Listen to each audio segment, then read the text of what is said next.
إن الحمد لله نحمده ونستعينه ونستغفره ونعوذ بالله من شرور أنفسنا ومن سيئات أعمالنا من يهده الله فلا مضل له ومن يضلل فلا هادي له وأشهد أن لا إله إلا الله وحده لا شريك له وأشهد أن محمدًا عبده ورسوله يا أيها الذين آمنوا اتقوا الله حق تقاته ولا تموتن إلا وأنتم مسلمون يا أيها الناس اتقوا ربكم الذي خلقكم من نفس واحدة وخلق منها زوجها وبث منهما رجالا كثيرا ونساء واتقوا الله الذي تساءلون به والأرحام إن الله كان عليكم رقيبا يا أيها الذين آمنوا اتقوا الله وقولوا قولا سديدا يصلح لكم أعمالكم ويغفر لكم ذنوبكم ومن يطع الله ورسوله فقد فاز فوزا عظيما أما بعد فأعوذ بالله من الشيطان الرجيم بسم الله الرحمن الرحيم وإذ غدوت من أهلك تبوئ المؤمنين مقاعد للقتال والله سميع عليم إذ هم الطائفتان منكم أن تفشلا والله وليهما وعلى الله فليتوكل المؤمنون. محترم وحاضرين، النبي صلى الله عليه وسلم د سیرت سلسله شروع غزوه احد سیرت شروع تیر اب تک کی خبر حدیث ترا رسیدلی وه چې مکې مشرکان کله احد غره سره نږدې جبل عینین سره پړاو واچو او رسول الله صلی الله علیه وسلم ته پته ولګېدله چې مکې مشرکان هلته راغلي. نبی صلی الله علیه وسلم صحابو سره مشوره وکړه چې منګه بار ته میدان ته مقابلې ته وروځو او که په مدینه کې هم دقسې پاتې شو، که مکې مشرکان زمونږ په کورونو باندې حمله کوي نو موږ ورسره په کوڅو کې جنګ کوو، پاس نه بیا زنانه اولی غشو باندې په کاڼو باندې، او که هلته ناستي دي خوا نه راځي بس خپله به تنګ شي واپس به لاړ شي. دا مشوره نبي صلی الله علیه وسلم صحابو سره کوله. صحابو کې مشران کم صحابه چې وو د هغې رایه دا وه چې ای د الله نبي موږ پسې بار ته نه ځو، همدلته به کینو، که مکې مشرکان په موږ پسې دلته راله حمله کوله موږ به سره په کوڅو کې وجنګېږو. زنانه به د کور د پاس چتونو نه وبېولي، او که چرته دلته رانل هلته به ناستي خپله به تنګ شي بس بیا به واپس ځي. دا د مشرانو رایه وه. تر دې چې عبد الله ابن ابي رئیس المنافق کوم چې د منافقینو رئیس د غیم دا رایا هغه د منافقانو مشر د غرض دا نه چې دا ګینه پر رسول الله سم خپکېدو یا په صحابه خپکېدو بلکې د په دې مشوره کې خپل غرض دا چې رسول الله صلی الله علیه وسلم بارته انوزي نو زب کور کې ناشته سره به جنگ کې ایسوا نخلم او زما منافقتم په پټ پاتې شي د دې وجه هغه دا رایه ورکړه ویل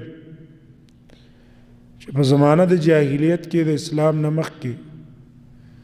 چې چا په مدینه باندې حمله کړې ده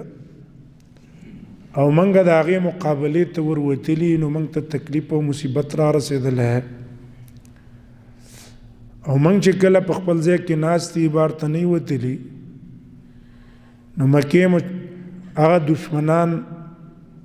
دقسې نا امید تلي دي په لاسو ته څه ورغلي نه دي لہذا ته بار ته مه وځه دویم قسم ځوانان صحابه و جذباتو والا اکثر هغه کسانو چې په بدر کې تلي نه د نبی صلی الله علیه وسلم سره په جنگ کې شرکت نه کړی او دغه فضیلت ته فوت شوی و د دې جذبه دا وه چې یاره موږ هم میدان کې د هغې سره وجنګېږو په هغه کسانو کې حمزه رضی الله عنه هم و حمزه خو په بدر کې نبی صلی الله علیه وسلم سره و لیکن شجاعت او بهادري پکې الله چولې وه نو رسول الله صلی الله علیه وسلم ته ویل چې اې د الله نبی موږ به بار ته وځو او ویل والله لنجالدنکم بسیوفنا خارج المدینه قسم په الله چې به دې توره به ورسره جنګ کوم او د مدینې نه به بار ورسره کوم دننه پاتې کېږو نه د دې لپاره چې مکې مشرکانو زړه کې دا را نه شي چې کینې صحابه موږ نه ویرېدل او دا یرندوکي خلک دي دا رای والا اکثر کسانو ډیرو خپلم د رسول الله صلی الله علیه وسلم رای دا وه چې موږ په مدینه کې پاتې شو بار ته ونوځو خو کله کله مشوره کې د ملګرو رایه ډیره شي د هغې پسې انسان کله ورځي بیا اخوا تقدیر کې چې څه الله لیکلي هغه واقع کېدونکی دی وکان امر الله قدرا مقدورا الله چې څه تقدیر کې لیکلي هغه به کېږي د دې وجه نه د مشورې اصول دا دي مشورې نه مخکې مشوره نه کې او چې کله مشوره وشوه یو فیصله وشوه د ملګرو د هغې نه وروسته بیا مشورې نه کې او بیا به نه وایي چې دا داسې شو دا داسې شو فلانو شو نه بس هغه تقدیري معامله ده مشوره هم د دې غرض دپاره کېدله چې دا کار زموږ الله صحیح ترتیب ته ورورسوي اکثر رای په یو طرف باندې راشي انسان استه د هغې نه مجبوره شي هغه فیصله په هغې باندې وکړي اخوا نتیجه ورته معلومه نه هغه الله ته معلومه نو دې کې د الله تقدیر او په دې کې خیر او خیر چې وروستو هغه خیر یې معلومیږي نبی صلی الله علیه وسلم چې کله وکتل چېرې د اکثرو ملګرو رای همدا ده جمعې مونځ یې وکړو او جمعې مانځه نه بعد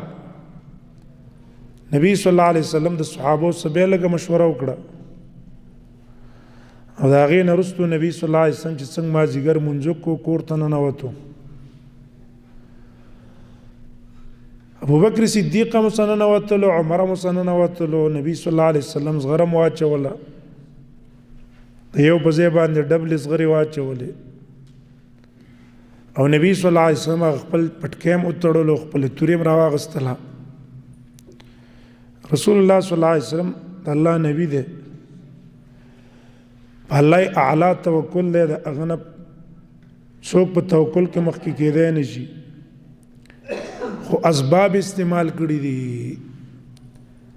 دیو جن یو شرعي توکل دې ته ویل کېږي چې ته به اسباب استعمال کې نتیجه به الله ته پرېږدي او دا شرعي توکل نه دی چې ته اسباب مه استعمالوه اته زما په الله باندې توکل لے نه شری توکل لا ده سبب استعمال کا نتیجه الله تپریدا ته یو کار کسب شروع کا اخوا په الله توکل کوا چې الله په دې کسب کې ما د پاره رزق را کول حلال روزی را له جوړول ستا کار دی بس اوسه سړی کور کې ناشته دی او سره کار کسب کوي نه مزدوری نه کوي کار کسب نه کوي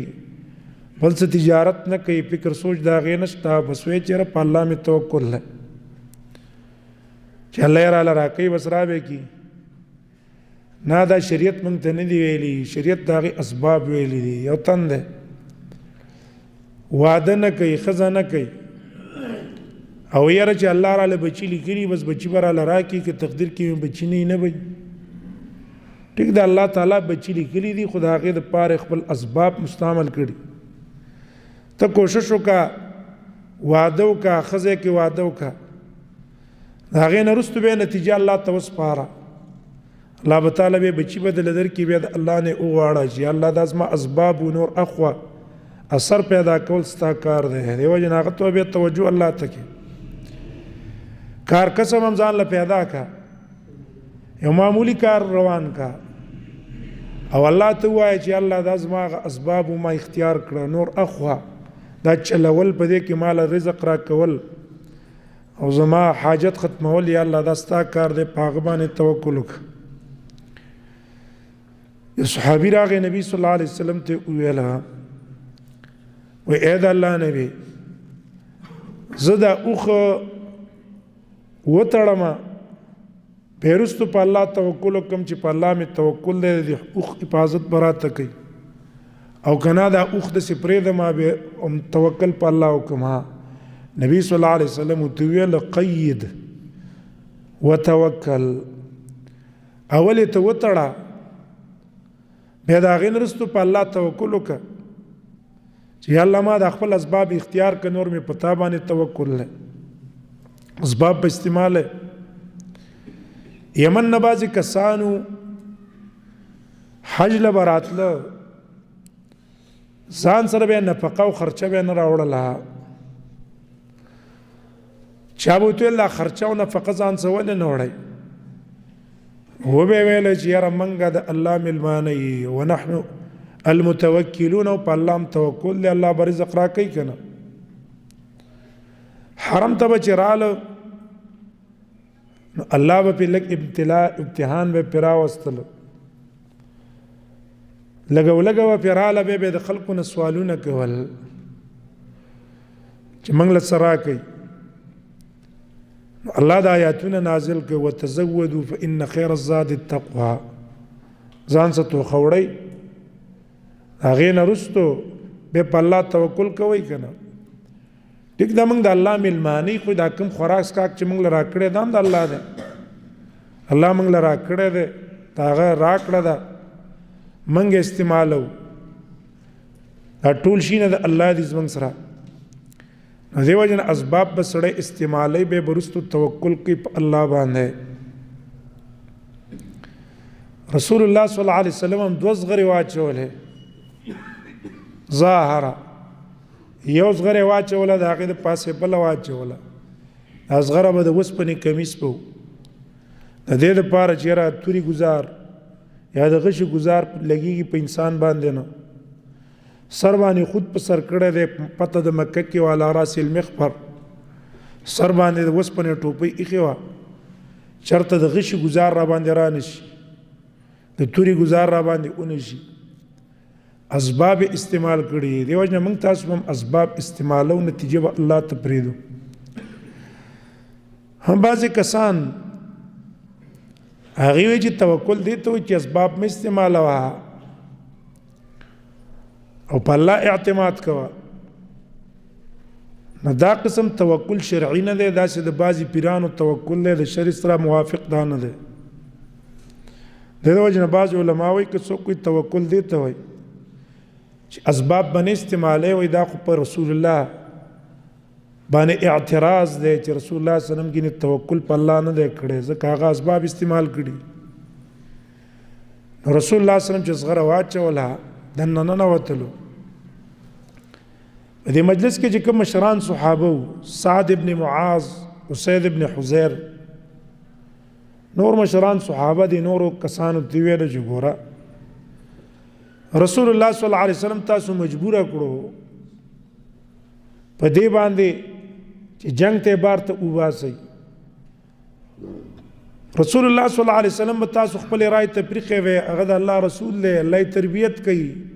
الله په هغه باندې وحی نازلای، هغه په خپل کار باندې خپويږي، نو چې دا هغه رائے دا و چې بار ته نزو په مدینه کې پاتې کیږو، تاسو ولې هغه مجبور کو په بار وتلو باندې؟ دا کسان استغفلا په دې مشوره باندې به تزان څخه پخیمانه شو چې رښتیا مونږ ولې رسول الله صلی الله علیه وسلم ډیر تنگ کو او بار بار اصرارم پیو کو چې د الله نبی بار ته بروزو. کله چې نبی صلی الله علیه وسلم را اوتلو د عائشه رضی الله عنها د کورنا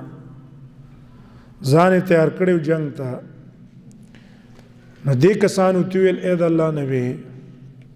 ستا واک او اختیار دی، که دلته پاتې کېدل غواړي بس موږ تاسو دلته پاتې کېدل غواړو.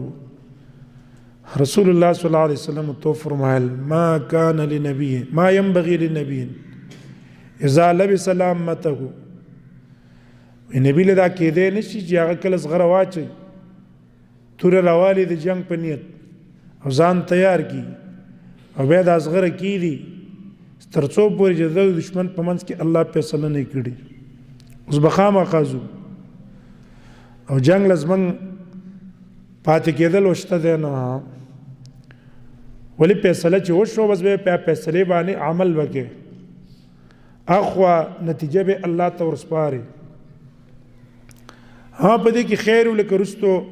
بیانېږي چې رسول الله صلی الله علیه وسلم بار نه وته، نه دا منافقان به نه معلوم شوه، نور واقعات رستورال هغه به نه شوه. د دې وجه الله تعالی د احد واقع ذکر کړی دا سورۃ ال عمران کې، او دا غي وجه بیان کړی دي چې ولې دا کار الله وکړو، نبیم پکې زخمی کړو، صحابم پکې شهیدان شو، زخمیان هم شو، دا غي وجه علتونه پای کې بیان کړی، حکمتونه.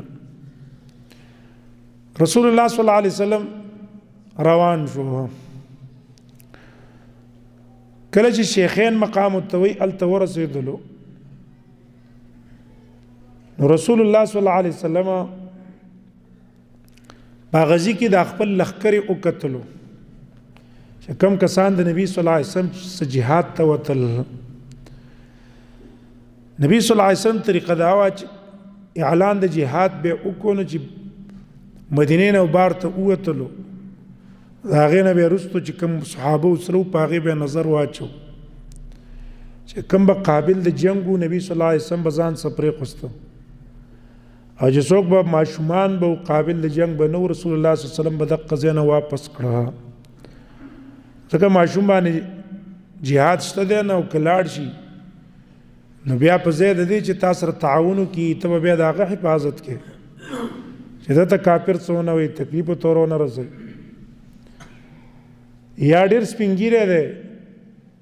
چې هغه د جنگ وسو طاقت شته دی نو رسول الله صلی الله علیه وسلم به هغه واپس کړو. نو رسول الله صلی الله علیه وسلم خپل کسان وکتل، ډېر صحابه چې واړو نبی صلی الله علیه وسلم واپس کړ، پاغي کې عبد الله ابن عمر هم، بر ابن عازب هم.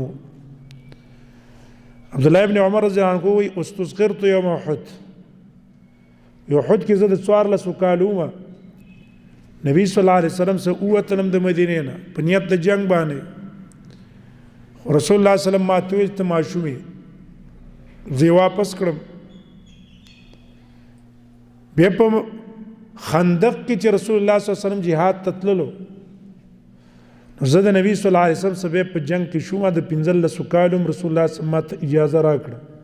خندق ته پرې قستلم، بر ابن عازب پاک واپس کړه. په دې کې به یو واقعه داراله، ابو رافع دا ماشوم خو بغشو باندې ډېر پویدلو، تیراندازو بغش شتلو کې تکړو، نه خبه بالکل خطا کوله نه. رسول الله صلی الله علیه وسلم ته مالکا مشران وته ویل چې دا ټیک د ماشوم د بلوغ ته پوره نه دی رسیدلی، نږدې دی بلوغ ته، خو اې د الله نبی ډېر کمال والا کس دی، هلک دی، اجازه ول ورکا د دې دپاره چې په میدان کې د غشو تر اندازې کې ماهر دی، نو په غشي به اولي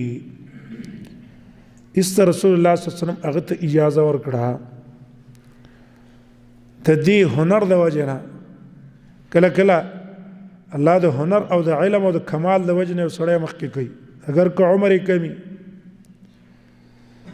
کله چې دته اجازه ورکړی شوله نو سمره ابن جندب هغه راغی نبي صلی الله علیه وسلم ته ویل د الله نبی تا دته اجازه ورکړه د جنگ دپاره او ما ته اجازه نه راکې، حالدار چې زه دنه قوي یم دنه تکړه یم، که نه یم دا ماله په څمله کولو راوله، که زه یې راڅملولم بیا ټیک ده دته اجازه ورکوه ما ته اجازه مه راکوه، او ان صرعتو که ما راڅملو ای د الله نبي دله خو داسې مې اجازه ورکړې دا به رستو کې نه خو ما به مو څه پرېږدې، ځکه چې دنه زه قوي یم دنه په طاقت کې قوت کې مخکې یم. رسول الله صلی الله علیه وسلم ورته ویل صحیح ده. نو دی ورغی دی ابو رافع ته په دې غوږ کې ویل، بعضې روایتو کې دي ګوره تا ته خو رسول الله اجازه کړې ده د جنګ ته احد ته ځې، خو ما رسول الله صلی الله علیه وسلم سره یو شرط لګولی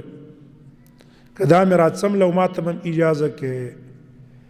لہذا ته ما ته ځان راڅملوه ما څه زور مه کوه، زه به تا راڅملومه نو رسول الله صلی الله علیه وسلم ته به زه وښیم چې زه دنه زه قوي یم ما ته به نبي صلی اجازه وکړي. هغه ویل صحیح ده. صحابو کې خیر و دی نه ویل چې یاره زه به بیا سبا وشرمېږم او خلک وایي را پلانکي راڅملولی، هغه ویل صحیح ده زما د وجې نه تا ته یو خیر در رسېږي زه به یې وکړم. چې کله یې دواړه وروستل نو ایسته دې سمره ابن جندب را ولګېد و ابو رافع یې راڅملو. نبي صلی الله علیه وسلم دته اجازه ورکړه چې تم لاړ شه. دغه شیخین مقام کې رسول الله صلی الله علیه وسلم چې کله لښکر کتلو برابرولې ماښام پې راغی نور پې پرېوتو، بس نبي صلی الله علیه وسلم اراده وکړه چې یاره دا څه د شپې دلته تېره کړي او بیا احد طرف ته به د شپې د سبا نه مخکې روان شو. رسول الله صلی الله علیه وسلم څوکیداران مقرر کړه د حفاظت دپاره چې د لښکر نه به ګرد چاپېر تاسو تاویږئ ګرځئ به څوکیداري به کوئ، د دې لپاره چېرته د شپې په دشمن حمله ونه کړي، دې ته هغه اسباب استعمالول وایي.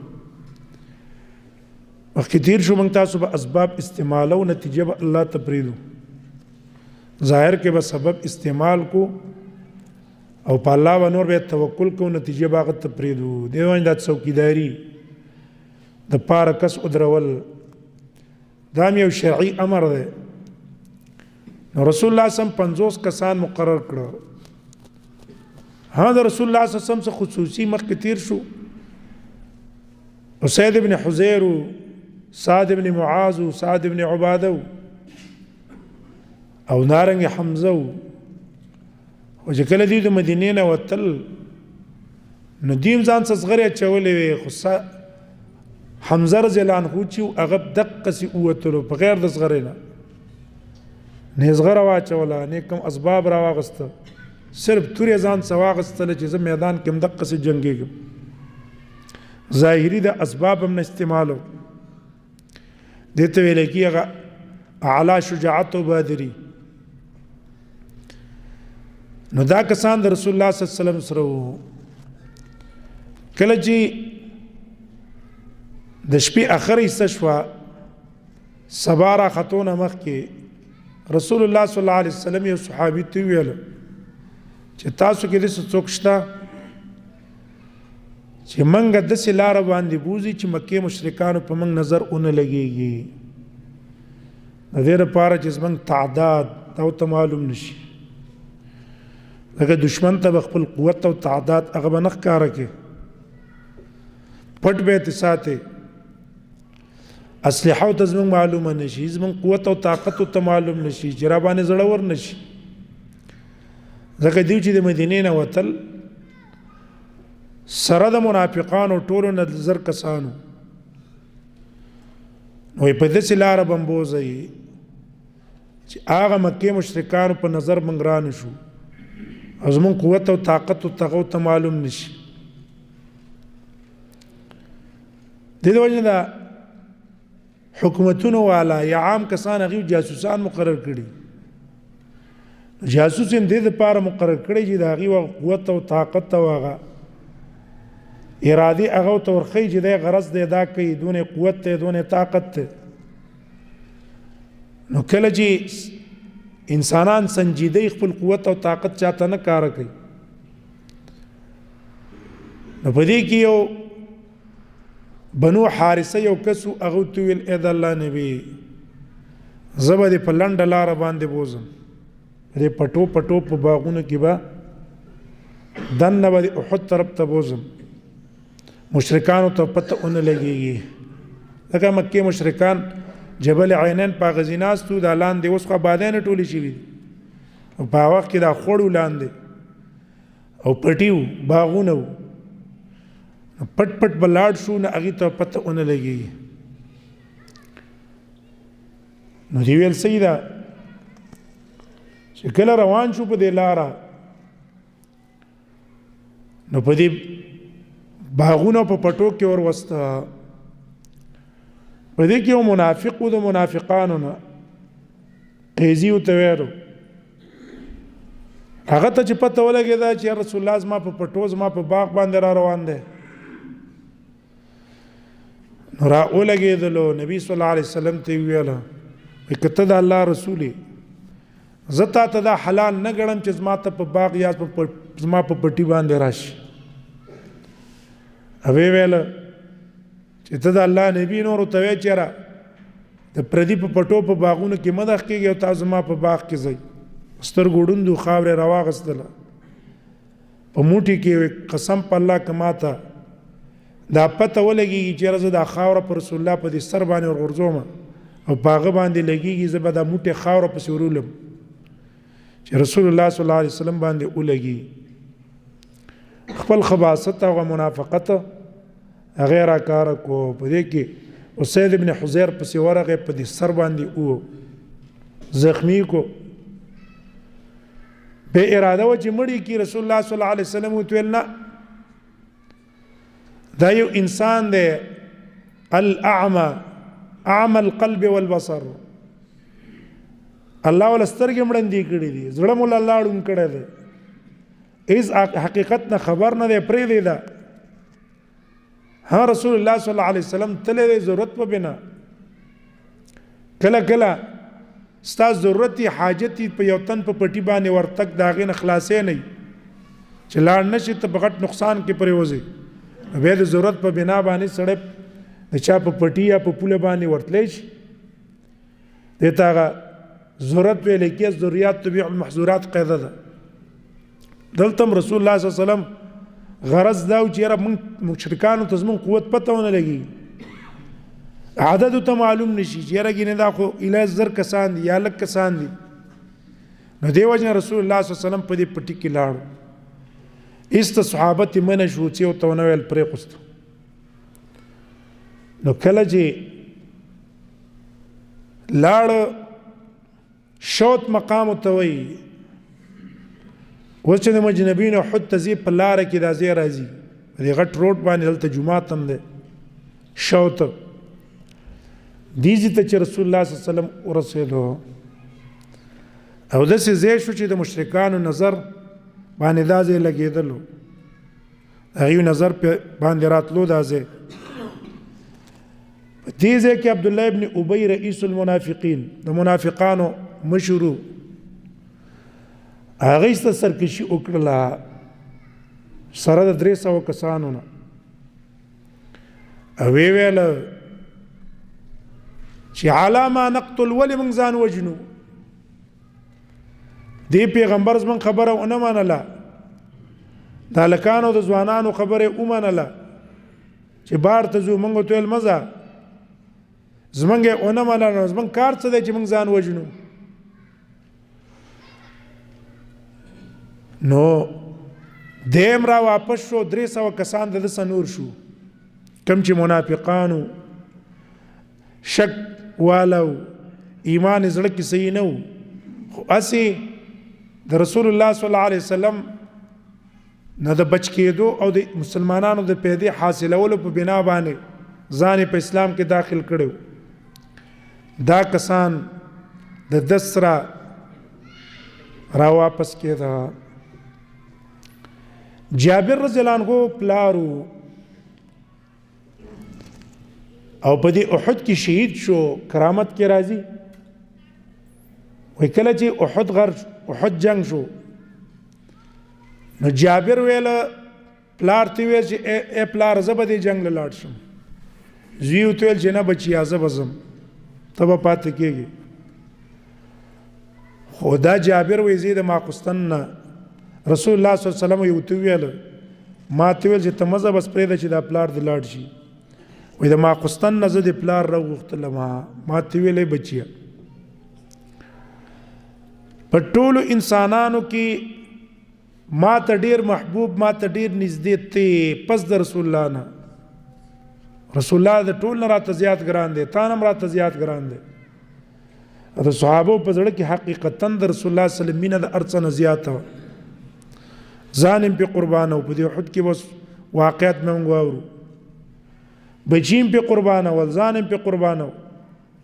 خو رسول الله صلی الله علیه وسلم تکلیف ته ضرر ته نه برداشت کو وای دا غنه بعد ته ماته ډیر ګرانې دا یو زوی نه هیلوریانې وی ویل چې زه داسې محسوسومه چې سبا د جنگ کې به چې څوک شهید کېږي اول به زه شهید کېږم زه به مرم ورما قرضونه کړي د خلکو را باندې قرضونه دي یو دا قرضونه ادا کا دا بکې دویم زما دا لوریانې پاتې کېږي ستا خویندې دي دی خویندو سره دې ګوره احسان کوه زیاتې اوسه ونه کې ظلم اوسه ونه کې بلکې د دې سبا احسانات بکې وای زما پلار مقصه وشو چې لاړو اول شهادت الله د تورکو نو دا جابر پلار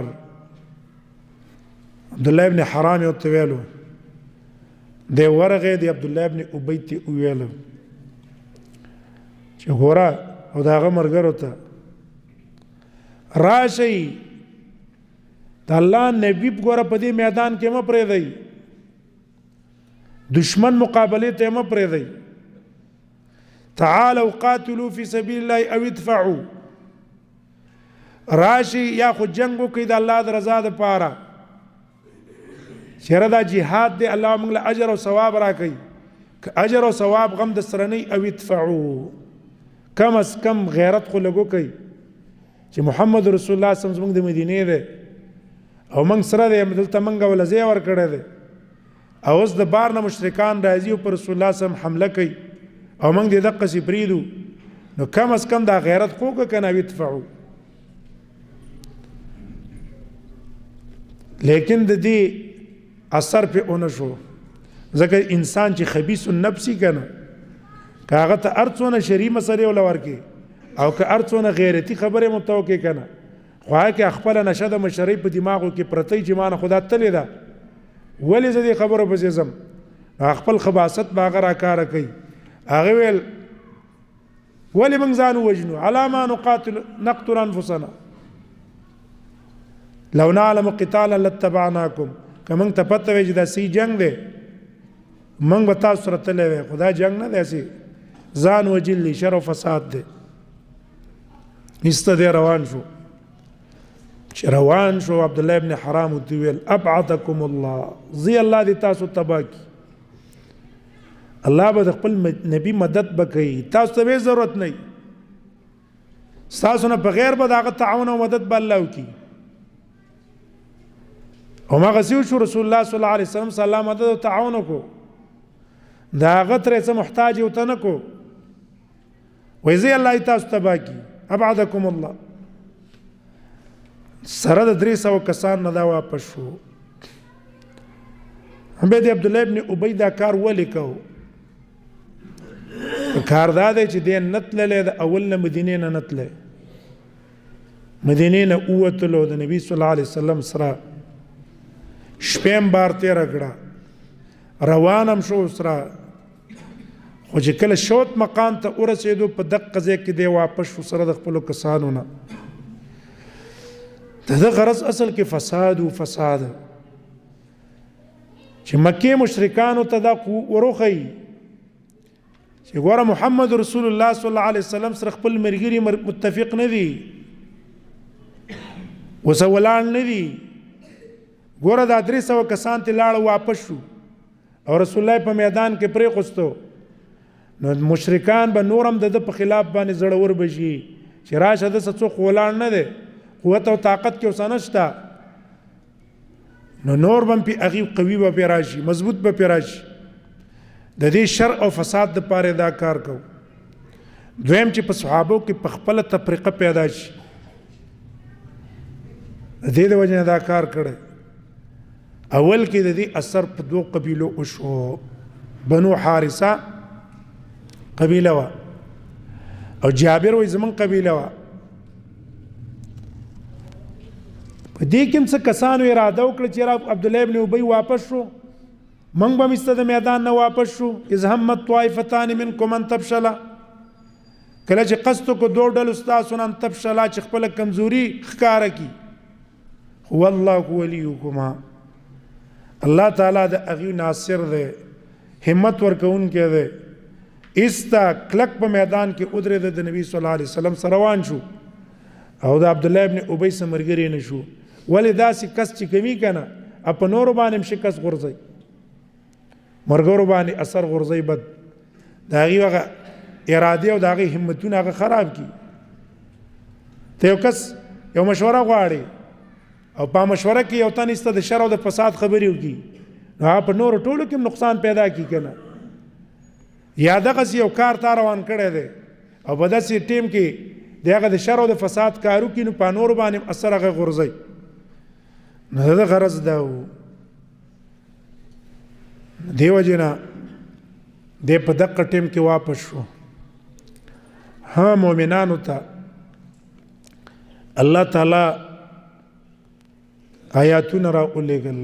تسلی دپاره. ما كان الله ليذر المؤمنين على ما انتم عليه حتى يميز الخبيث من الطيب. اے مؤمنانو الله تعالی داسې نه دی چې په دې دنیا په ژوند کې په دې حالاتو کې د یو شان رواني په دې کې د منافق او د غیر منافق پته دې نه لګېږي حتی یمیز الخبیث من الطیب تر دې چې خبیث او طیب به الله جدا کوي. نو دا جدا کېدل په کم ټیم کې په دقسې حالاتو کې پته لګېږي چې یاره که دا مخلص دی دا غیر مخلص دی دا خود غرضه دی خپل اغراضو والا دی او دا سړی چې دی اغراضو والا نه دی دا د الله رضا والا دی په هر حالات کې په هر ټیم کې ولاړ دی کلک. دا امتحانات الله راولي یمیز الخبیث من الطیب چې خبیث او طیب په منځ کې څه راولي جدایي راولي که دا نه وی نو بیا به پته نه لګېدله دې تکلیفونو او مصیبتونو او سختو په وخت کې. اوس که دا د احد غزوه نه وی راغلی عبدالله ابن ابی او د هغه ملګري و صحابو ته پته نه لګېدله چې دا خو منافقان دي او په من کې راننوتلي دي خپل اغراض او مقاصدو دپاره. په دې کې بعضې صحابه دوی ایسي شو. یو ډلې د صحابه وویله چې راځئ د مکې مشرکان نه مخکې په دیو شروع کوو جنګ ورسره وکړو ځکه دا هم کافران دي عین موقع کې موږ پرېخستلو په میدان کې راوي مې ایستلو په میدان کې پرې خستلو داسې ټیم کې چې اوس هغه ټیم داسې حالت دی چې په دې وخت کې تعاون ته ضرورت دی احتیاج ته ضرورت دی په عین موقع کې موږ یې پرېخستلو نو دا وجل پکار دی. بلې ډلې ویل چې یاره پرېږدو کلمې ویلې دا کلمې د وجې نه به ته څه نه وایو الله آیاتونه نازل کړي مؤمنانو ته فما لكم في المنافقين فئتين والله ارکسهم بما کسبوا اتريدون ان تهدوا من اضل الله. څه وجه ستاسو دپاره چې دې منافقانو کې دوه ډلې جوړې شوې، یو یې مؤمن دی بل یې کافر دی. دا کافر دی والله ارکسهم بما کسبوا، الله ذلیل کړي دي په اعمالو په وجه باندې. په دې کې باس مه کوئ مؤمن دی که نه دی، نه جنگ مه کوئ. ټیک ده رسول الله صلی الله علیه وسلم جنگ نه کوو، حکمت په بنا چې خلک ونه وایي چې رسول الله صلی الله علیه وسلم خپل کسان خپل ملګري وژني، ځکه جنگ ورسره نه کوو. که نه کافرو حذیفه پر روایت کې دي رسول الله صلی الله علیه وسلم فرمایي نه حذیفه رضی الله عنه انما کان نفاق ولا عهد رسول الله، ودا حکم د نفاق د نبی سم زمانه پوری جنگ یو سره نه کوو. اوس په دې ټیم کې چې موږ ته پته ولګي چې دا منافق دی، د زړه نه منافق دی، عملی منافق مسلمان دی، فاسق دی. وای د زړه نه منافق دی، په زړه کې کفر دی او ظاهر کې ځان مؤمن کار کوي. موږ به په احکام د کافرانو جاری کوو. الله دې آیاتونه نازل کړي مؤمنانو ته ویل. نبی صلی الله علیه وسلم څه 200 کسان پاتې شو، 300 ته واپس شو، 200 پاتې شو. نو نبی صلی الله علیه وسلم لاړو لاندې ایسی باندې د خړ کې ورغه او نبی صلی الله علیه وسلم احد غر تزان ورسو. احد غر ته نبی صلی الله علیه وسلم لاړو، صحابه ملتزان سبوتله. مکه مشرکان په دې بل طرف ته پراتو عینین وته وي،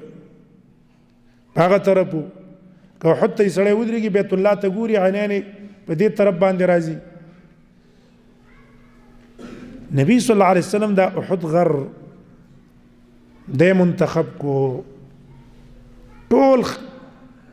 جنگیان چې څونه تجربه کار دي، رستو راغلي دي، مخکې تیر شوي دي، هغه ټول د رسول الله صلی الله علیه وسلم تعریف یې کړی دی چې رسول الله صلی الله علیه وسلم په امور د جنگ باندې پوهیدونکی انسان و او الله ولې دا تعلیم ورکړی و. احد ته ولې نبی صلی الله علیه وسلم لاړو؟ نبی صلی الله علیه وسلم هلته احد ته په دې وجه لاړو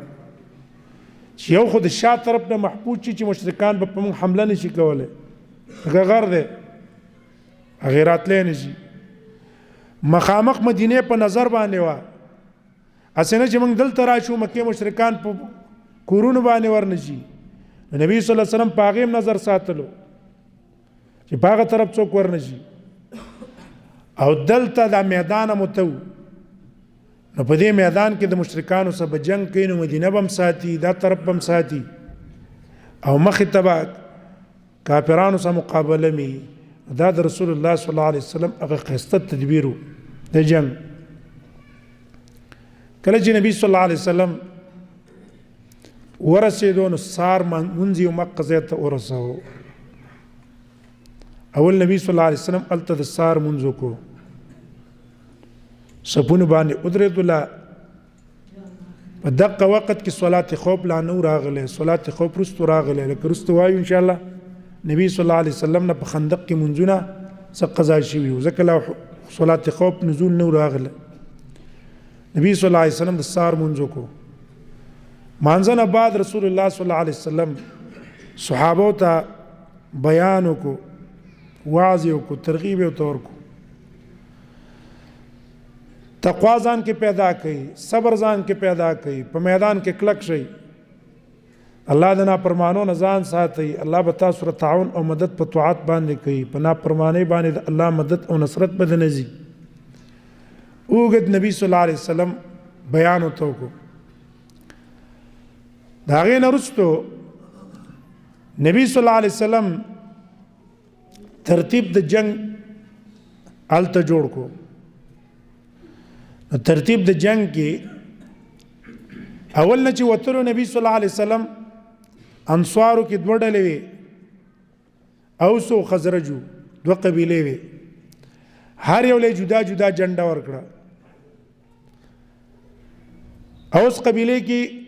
اسید ابن حذیر له جنډه ورکړه، او خزرج قبیلې کې ابو لبابه له جنډه ورکړه، او مهاجرینو کې نبی صلی الله علیه وسلم مصعب ابن عمر له جنډه ورکړه. دا به جنډه ته به دې پورته کړي. نو کله چې نبی صلی الله علیه وسلم احد ته ورغی، اول نبی صلی الله علیه وسلم خپل لښکر تقسیم کړ په 5 حصو باندې. یو دشمن ته مخکې، بل شاته، بل بخي طرف ته کسانی، بل چپ طرف ته میمنه هغې ته وایي، میمنه میسره، او منځ کې کم کسان چې هغې ته قلب وایي. دی تقسیم کړه. خو یو 50 کسان نبی صلی الله علیه وسلم ویسته. د احد ته مخامخ یو ډیری ده، جبل رمات ته وایي، وروستو ته جبل رمات ویلی شو. ځکه په دې باندې نبي صلی الله علیه وسلم کسان کېنولي. اوس هم هغه ډیری شته، اکثر کسان پسې ورځي، ډېر کسان ته کاڼي وړي ځان سره، تبرکات والا چې کمي که نه، اکثر د دغه ځي کاڼي ځان څه وړي. اوس د هغې د وجه لږه وړه شوې ده. په دغه ډیری باندې کسان یې کېنول، 50 کسان.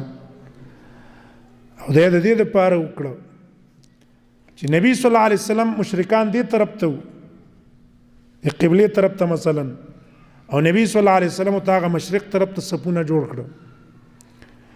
دلته دې ډیری باندې کسان کېنول، هسې نه چې مکې مشرکان په دې خوړ کې موږ پسې شاته نه راتاو نه شي. موږ به داسې جنګ کوو او دوی به راپسې په شا طرف نه راتاو شوي او د شاته را باندې ګزار اونه کې 2 طرفه ګیر نه شو. نو رسول الله صلی الله علیه وسلم دغه 50 کسان کېنول او هغه امیر ته ویله چې تاسو به غشو باندې گزارونه کوي، ځکه اسونه په غشو نشي ورتللی او واپس کېږي، تنبیږي. که تاسو موږ لیدلو چې مکې مشرکان منګه ونیول او په هغې پسې ولاړو، زینم ته ونیول، د میدان هم شړل، هم به د خپل ځای نه راکوزېږئ. او که تاسو موږ ولیدلو چې مکې مشرکانو موږ داسې مړم کې لکه چې مرغان شي نه تختی را تختی، دغسې مړه کې هم فلا تبرحو، د خپل ځای نه به خوځېږئ نه تر څو پورې چې ما درته ویلې نه وي. او دا جنګ هم د هغې د وجې نه ایسته الټه شو. که رستي وایي انشاءالله چې ګوره د دې طرف نه موږ باندې کسان را نه شي. نو دا 50 کسان هلته په هغه ډیرۍ باندې نبي صلی الله علیه وسلم کېنول، غشو اشتونکي کسانو. په دې اول ټیم کې رسول الله صلی الله علیه وسلم صحابو له په جنگ باندې تیزی ورکوله. نو نبی صلی الله علیه وسلم خپل توره راویسته، وی ویله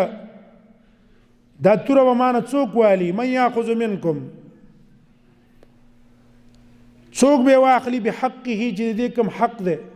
دې تورې چې کوم حق دی هغه به مانه څوک یې رانه اخلي. عمر پسې ورپاڅېد، وایي زه اخلم. رسول الله غله ورنه کړه. بیا رسول الله صلی الله علیه وسلم مانه به څوک واخلي، دې تورې چې کوم حق دی د هغې په ادا کولو، په دې شرط چې د دې تورې کوم حق دی هغه به ادا کوي. زبیر پسې پاڅېدو، رسول الله ورنه کړه. بیا نبی صلی الله علیه وسلم ویل، بیا پسې زبیر ورپاڅېدو، زبیر بن العوام رضی الله عنه. رسول الله بیا ورنه کړه. دریم ځل پسې زبیر پاڅېدو، رسول الله ورنه کړه. په دې کې انصارو کې صحابي ابو دجانه خرشه نومې و، هغه ویل ای د الله نبي، پسې را پاڅېدلو، وایي دا راته ووایه چې حق یې څه دی. بیا به پس د هغې نه که زه حق ادا کولی شم